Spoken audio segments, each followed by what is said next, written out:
ప్రభుత్వం అప్పు చేస్తే ఎస్సీ ఎస్టీ బీసీలకు మాత్రం ఎక్కువ అప్పు భారం వేసి వాళ్ళకు తక్కువ రైతు భరోసా ఇచ్చారు. కానీ ఓసీ రైతులకు మాత్రం తక్కువ, అంటే సుమారు 680 కోట్ల అప్పు భారం వేసి 2700 కోట్లు ఇచ్చారని మీరు ఒక విశ్లేషణ ఇచ్చారు. దీన్ని మీరు ఎట్లా చూస్తారు? అది నిజమే కదా, దాంట్లో తప్పేముంది. ఇప్పుడు తెలంగాణ రాష్ట్రంలో ఈ 9,000 కోట్ల రూపాయలు వేసినాం. 9,000 కోట్ల రూపాయలు ఎక్కడి అప్పు తీసుకొచ్చినాం. ప్రభుత్వం ఖజాన్లు ఏం లేవు, గల్లపెట్టే కాలేందని ముఖ్యమంత్రి గారు చెప్పిండు. కాబట్టి 9,000 కోట్ల రూపాయలు అప్పు తెచ్చినాం కదా.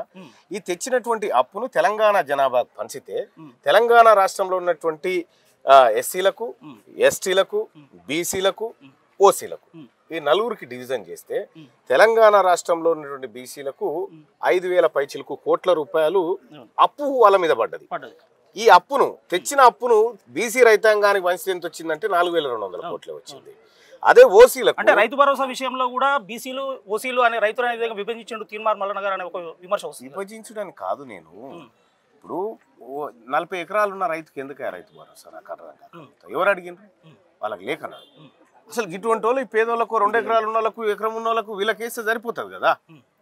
అంటే వీళ్ళ నేనేమంటున్నా అంటే రైతు భరోసా అనేటువంటిది సజావుగా పంపిణీ జరగాలి. ఇప్పుడు అప్పు తెచ్చినాం, మరి మేము ఎక్కువ తీసుకుంటున్నాం, మేము ఎక్కువ అప్పు కడతామా అని చెప్పి ముందుకు వస్తారు ఎవరన్నా?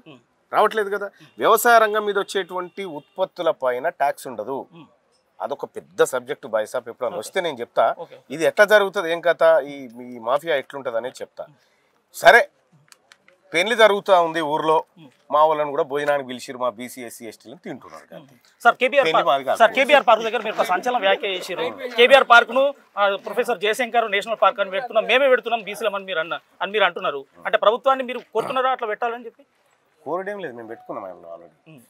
తెలంగాణ ఇప్పుడు ఆడ కాసు బ్రహ్మానందరెడ్డి అనేటువంటి ఓ నరరూప రాక్షసుడు తెలంగాణ ఉద్యమాన్ని అనేసి ఏది మన 369 మంది పిట్టల్ని కాల్చినట్టు కాల్చి చంపాడు. ఇదే జయశంకర్ సార్ను జైల్లో పెట్టించిండు.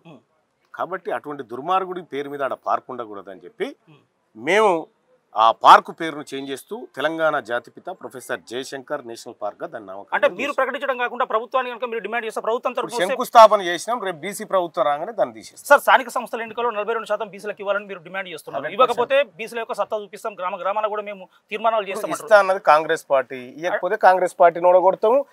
ఇయ్యనందుకు 33 నుంచి 23 తెచ్చిన బీఆర్ఎస్ పని చేస్తాము, బీసీ అని నాటకం ఆడుతున్నా బీజేపీ పని కూడా చేస్తాం. సార్, మీరు కాంగ్రెస్ పార్టీ ఎమ్మెల్సీగా ఉన్నారు, కానీ కాంగ్రెస్ పార్టీ లైన్ లో మీరు నాయకున్నాడు. కాంగ్రెస్ పార్టీ ఎమ్మెల్సీని ఎందుకైతే నేను కాంగ్రెస్ పార్టీ నాతో సంసారం చేయనని వెళ్ళిపోయింది, నేను ఏం చేయాలన్నా మరి? వరంగల్ లో కోటా సురేఖ మీద ఓసీలు ఒక కుట్ర చేస్తున్నారు అని అంటున్నారు. అంటే ఈ బీసీ మీద ఓసీ కుట్రగా మీరు భావిస్తున్నారు సార్? అది తర్వాత చెప్తా దానికి. Sir okay, thank you sir.